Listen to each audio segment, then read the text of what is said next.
నేటి విద్యా విధానాన్ని సకాలంలో వినియోగించుకోవడం ద్వారా అద్భుతాలను సృష్టించడానికి విద్యార్థులకు ఎంతో వీలు ఉంటుందని శ్యామ్ ఇన్స్టిట్యూట్ అధినేత జి శ్యామ్ పేర్కొన్నారు. రోటరీ గోల్డెన్ జూబ్లీ క్లబ్ సమావేశం శుక్రవారం సాయంత్రం క్లబ్ ప్రెసిడెంట్ డాక్టర్ గోపీనాథ్ అధ్యక్షతన జరిగింది. సమావేశంలో శ్యామ్ను సమావేశానికి ధర్మారెడ్డి పరిచయం చేశారు. విద్యా పోకళ్లు పరిమాణాలు అంశంపై శ్యామ్ ప్రసంగించారు. శ్యామ్ను rotary past district governor doctor SVS Rao, assistant governor Appasani Krishnakumar నేతృత్వంలో blood bank chairman doctor Mutta Naveen, blood bank medical officer doctor Kamaraju ఘనంగా సత్కరించి జ్ఞాపికను అందజేశారు. వ్యవసాయ కుటుంబం నుంచి వచ్చిన తాను పేద విద్యార్థులకు మంచి జరగాలంటే తన జీవితాశయమని శ్యామ్ అన్నారు.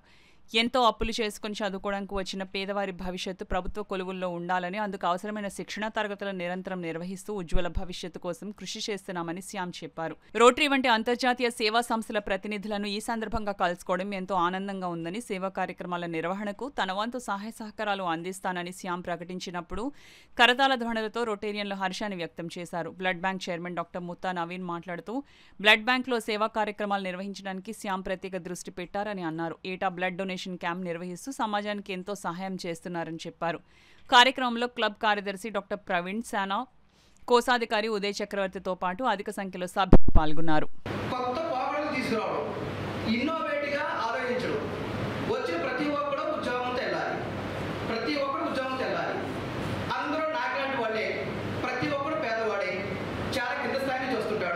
ఎన్నో అప్పులు చేసుకుని వస్తుంటాడు.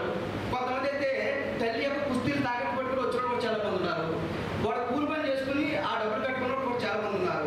కాబట్టి ఏదో విధంగా మనం కష్టపెట్టించి చదివించి మంచిగా వాళ్ళకి ట్రైనింగ్ ఇప్పించి వాళ్ళు ముందుగా ఒక మంచి మార్గాన్ని తీసుకెళ్లాలనే ప్రధాన ధ్యేయంతో కొత్త ఆలోచనలతో ప్రతిరోజు ముందుకు రావడం జరుగుతుంది.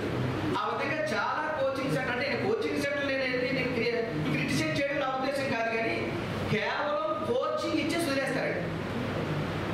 ఇక్కడైతే కోచింగ్తో పాటు కోచింగ్ అనేది 6 నెలల నుంచి 8 నెలలు కోచింగ్ ఇస్తాం. మేము 6 నెలల నుంచి 8 నెలలు ప్రతిరోజు 8 గంటల క్లాస్ పెట్టిస్తాం. 8 గంటల క్లాస్ అంటే 9 గంటల క్లాస్ అంటే 9 గంటలకు పిల్లలు రావాల్సిందే, 9 గంటలకు సార్ స్టేజ్ మీద రావాల్సిందే. ఒక్క సెకండ్ లేట్ అయినా పిల్లలు ఆఫ్ చేయడం జరుగుతుంది. చాలా సిస్టమేటిక్గా 6 నుంచి 8 గంటలు కంటిన్యూగా జరుగుతుంది. ఈ రోజు జరిగిన సిలబస్ మీద రేపు టెస్ట్ పెడతామండి. వారం జరిగే సిలబస్ మీద సండే హాలిడే ఇచ్చి మండే టెస్ట్, గ్రాండ్ టెస్ట్ పెడతామండి. మొత్తం సిలబస్ అంతా అయిపోయిన తర్వాత వాడు ఎక్కడికి కోచింగ్ అయిపోయిన తర్వాత మళ్ళీ ఎక్కడికి వెళ్ళిపోతాడో మరి పుస్తకాలు పక్కన పాడేసి, అంటే వయసులో చిన్నపిల్లలు కాదు, వీళ్ళంతా 18 నుంచి 25 సంవత్సరాల లోపు వాళ్ళకి అనేక రకాల యాక్టివిటీస్ ఉంటాయి. బాధ్యత అనేది తక్కువ ఉంటుంది. కాబట్టి వేరే విడిచిపెట్టకూడదనే ఉద్దేశంతో ఎప్పుడైతే ఎగ్జామ్ ఉంటుందో అప్పుడు వరకు వాళ్ళు కంటిన్యూగా ప్రతి వారం మోడల్ టెస్టులు ప్లాన్ చేసి ప్రతి వారం, మొన్న అయితే 4 సంవత్సరాలు 280 టెస్టులు పెట్టామండి. ప్రతి వారానికి ఒక టెస్ట్. మళ్ళీ ఆ టెస్ట్తో పాటు ఆ టెస్ట్ అయిపోయిన వెంటనే ఎక్స్ప్రెషన్. ఇలా టెస్ట్ అయిన వెంటనే వాళ్ళు మా యాప్ ఓపెన్ చేస్తే ఆ యాప్ దాని ఎక్స్ప్రెషన్ పార్ట్ అంతా మరి అందులో వాళ్ళు ఎక్కడెక్కడైతే ప్రాబ్లం చేసుకున్నా తెలుసుకోవడానికి. ఈ టెస్ట్ సిరీస్తో పాటు డైలీ ఫిజికల్ 6 మంది కోచ్తో డైలీ ఫిజికల్ ప్రాక్టీస్ చేస్తామండి.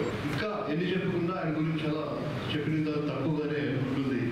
ఆయన చేస్తున్న సేవ, సమాజానికి చేస్తున్న సేవ, అలాగే అంతమంది విద్యార్థులకి ఒక జీవనోపాధి చూపిస్తూ వాళ్ళందరినీ సెటిల్ చేస్తున్నట్టు ఒక సామాన్యమైన విషయం కాదు. అది చాలా పెద్ద సమాజానికి చేస్తున్న సేవ. అలాగే more than any other profession you are doing a very good job for the society. We congratulate you for all your achievements. Okay, అలాగే ఆయన మన రోటరీ మెంబర్ అవ్వడం, మన క్లబ్ మెంబర్ అవ్వడం కూడా చాలా ఆనందకరమైన విషయం. మన రోటరీ బ్లడ్ బ్యాంక్కి ఆయన చేస్తున్న సేవల గురించి చెప్పడము ఎందుకు చెప్పినా చాలా తక్కువే.